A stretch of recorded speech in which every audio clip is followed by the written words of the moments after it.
Oi, gente! Domingo vocês viram um pouco da minha história. Eu sei que eu fui bem longa, né? Mas não tem como resumir. E agora a gente vai começar a contar um pouquinho pra vocês de como é o processo de produção.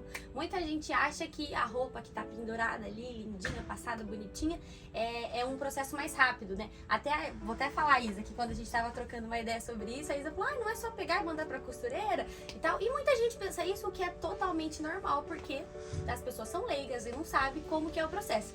E eu acho que é bem legal a gente dividir um pouco com vocês. Então, daqui pra frente, durante esse mês, toda semana, a gente vai colocar um pedacinho do processo de produção. Nós vamos começar, né, contando a criação, que é a primeira parte dentro do processo da roupa, que é o ato de criar mesmo, como que a gente desenvolve aquele modelo, como que a gente pensa naquilo. Antes de mais nada, eu queria dizer que eu não faço o método tradicional, que aprende na faculdade, que muitas empresas seguem, pelo fato da minha empresa ter começado, como vocês viram, pequena, muito intuitivamente, muito do jeito que dava. Então, é um método, digamos, que eu faço do meu jeito, né? Que funciona pra mim, e óbvio que quando a empresa for tomando outras dimensões, muito provável que isso mude. E já mudou um pouco, mas só pra vocês entenderem como é. Como eu disse na história, eu não desenho nada, lembra disso? Então, se vocês forem pegar e eu for fazer um desenho a nu, não vou fazer agora, que eu vou fazer um desenho, a Isa vai filmar aqui pra vocês verem como eu desenho bem. Se vocês forem ver o meu desenho de mão livre, que a gente fala, não é nada lindo, né? Quando eu comecei lá atrás, como eu fazia? Eu lembra que eu contei pra vocês que eu fiz um curso de corte e costura, né? Com 13 anos. No curso, a gente aprende a fazer o molde. O molde, gente, que nós vamos falar dessa parte depois, tá? Só uma introdução pra vocês entenderem.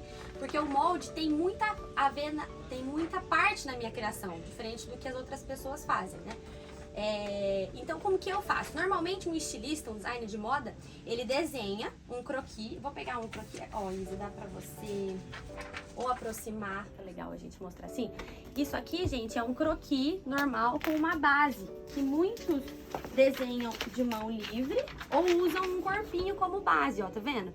E aí, desse corpinho, você desenha um modelo. Desse desenho é a criação. Depois disso, a gente faz uma ficha técnica, né?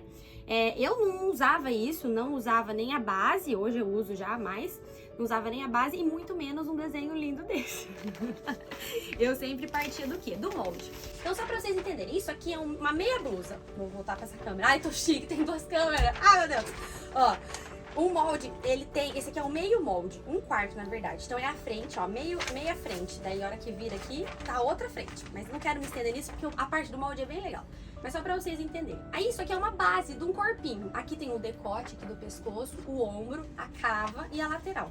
Quando eu ia criar o meu produto, quando eu ia desenhar a minha camisa, que na época era camisa, eu partia desse molde. Eu colocava ele no tecido, aqui, acho que aqui fica legal até você filmar, não sei se eu vou conseguir explicar, mas acho que com a mão talvez eu explique. E aqui eu aplicava, que a gente chama de aplicar o modelo, que seria a criação. Eu pulava esse processo do desenho, eu já vinha direto pra hora de fazer o molde.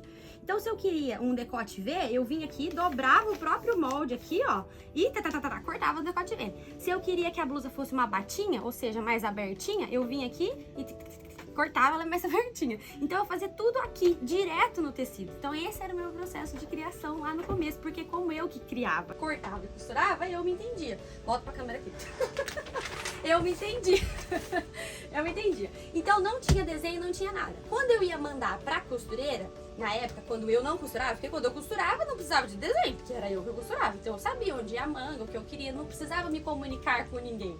Quando eu precisei começar a mandar pra costureira fechar, veio meu grande desenho, que vocês vão ter o prazer de ver porque eu desenho bem. Vou desenhar pra vocês verem um exemplo. Se eu fosse desenhar, sei lá, uma camisetinha, uma camisa que na época eu desenhava. Eu vinha aqui, ó, fazia aqui minha cavinha, fazia meu decotezinho aqui, meu ombrinho, tarará. Ah, então vai ser uma camisa mais alongada, com assim, diferentinho. Aqui é a vista, que eu mostrei pra vocês, que é a parte da casinha. Vai ter um bolsão aqui, desse lado. A manga dela vai ser assim, básica, e vai ter um babado aqui, gente, na manga. Então, eu fazia meu super desenho aqui nessa camisa, ó. Mandava esse desenho pra costureira, fazia uma golinha aqui. A gola vai ser gola tradicional. E aqui eu fazia minha super ficha técnica. Puxava aqui, gola, escrevia. Se você quiser até aproximar aqui, Isa, não sei se tá dando pra ver. Gola tradicional da camisa. Aí eu puxava uma flecha aqui, bolso, pespontado. barra 1 centímetro. Daí eu ia colocando todas as especificações que eu queria pra eu mandar pra costureira pra ela entender. Cortava isso aqui num papel mesmo, onde eu olho. Num papel mesmo, e colocava dentro do cortinho da blusa, a peça cortada dentro de um saquinho e mandava pra costureira. Então, gente, era assim que acontecia todo o processo de criação, né? Super sofisticado. Então não tinha um plano de coleção, não tinha um planejamento, tipo, vou fazer tantas peças. Eram só camisas, isso lá atrás, né? E aí eu ia fazendo, tipo, comprava o tecido e falava, essa aqui eu quero fazer com a manga aberta, essa aqui eu quero fazer com a manga sequinha. E do jeito que eu mostrei aqui no monte. O tempo foi passando, eu continuei assim por muito tempo. Eu sempre fiz o inverso, todo mundo faz uma criação, faz uma coleção e compra o tecido. Eu sempre fiz ao contrário.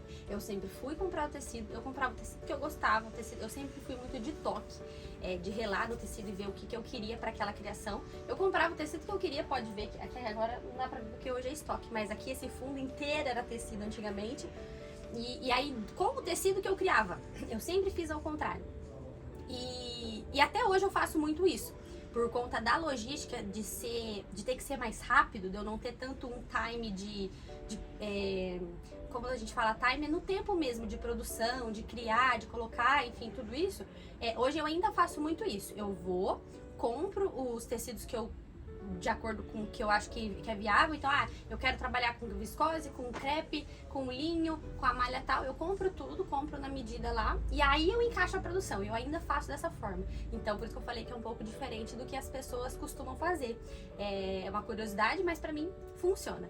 E hoje a única coisa que é diferente é que tem um plano daí, não um plano de coleção, porque a gente também não trabalha com coleção, né? Num tempo a gente teve coleções, mas hoje a gente trabalha com lançamento. Então, como com esse tanto de tempo de história, a gente tem vários produtos, que depois eu vou falar disso também, que são os produtos permanentes. Esses produtos a gente sempre vai fazendo com variações de tecidos. Então eu vou, escolho o tecido, compro, coloca na produção para fazer, que é essa criação mais rápida assim, e quando a gente vai criar um produto novo, a gente cria o produto, eu faço esse mini desenho, normalmente parto dos moldes também, então dentro da modelagem, que quando vocês forem entrar nesse, a gente for entrar nesse ponto, vocês vão entender. Crio o produto, corto um produto e faço a pilotagem. Hoje a gente tem aprovação de piloto, que antigamente não tinha, porque toda peça era piloto, certo? Se eu pegava o tecido e cortava uma peça nova, aquela era piloto e não tinha aprovação de piloto, ela tinha que dar certo. Então a gente vendia aquela peça, se ela ficasse com o babado, eu queria ele mais aberto, ele ficou mais fechado, é porque era pra ficar mais fechado. E eu vendia desse jeito e a vida seguia. Hoje não, hoje a gente faz aprovação de modelo. Então, eu quero esse cardigan mais comprido. Fizemos um piloto, ficou mais curto? Então no próximo nós vamos aumentar um pouquinho, aí guarda essa peça, libera a produção, porque daí faz um número maior de peças. Tentei ser breve, não consigo, porque eu tenho muita informação para falar para vocês, é muito detalhes, mas essa é a parte da criação. E logo mais teremos o segundo processo.